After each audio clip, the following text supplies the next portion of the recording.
if you look at global equity markets in the last few years, we've seen significant bifurcation. And this chart here shows you the annualized returns over 5 years from various global indices. And it's pretty clear that the outright winner has been the S&P 500 or the US market, compounding at over 10% over 5 years. On the other side of the chart here, you can see European markets, UK markets, and emerging markets like South Africa that have done very poorly, and this is in dollar terms.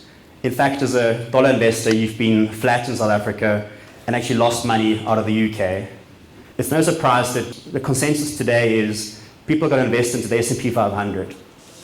Well, clearly, you've got to be a big fool to invest into the UK or South African stocks. Now, if we look at the US market, what 120 years of history have taught us is that starting valuations do matter, although it doesn't feel like it today. So this chart here shows you the cyclically adjusted P/E ratio of the S&P 500 index. And while these valuation levels per se aren't a good indicator of what's going to happen next year or in the next couple of years, the correlation to long-term returns is very strong from extreme points. And to put the current level of 30 times into context, it's only been higher in 1929 prior to Black Tuesday in the late 90s during .com.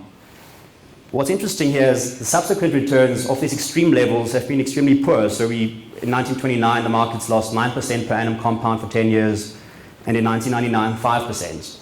Valuation levels, in our view, matter a whole lot if you want to generate good, strong long-term returns.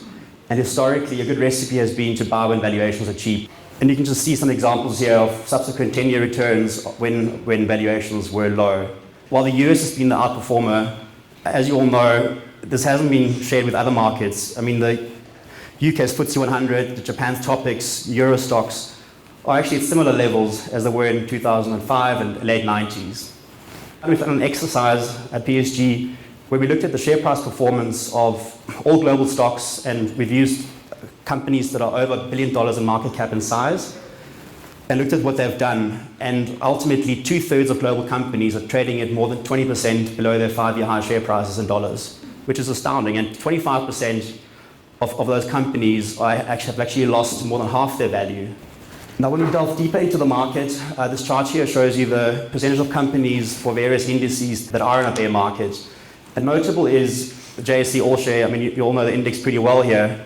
But in dollar terms, 86% of companies have lost more than 20%. And actually, on the Aussie, that bear market stock, on average, is down 52% of their 5-year highs. Even in the US, where valuations are high, even in that market, while it's the best performer, 40% in that market have not shared in the spoils of what the media would talk about record high market levels.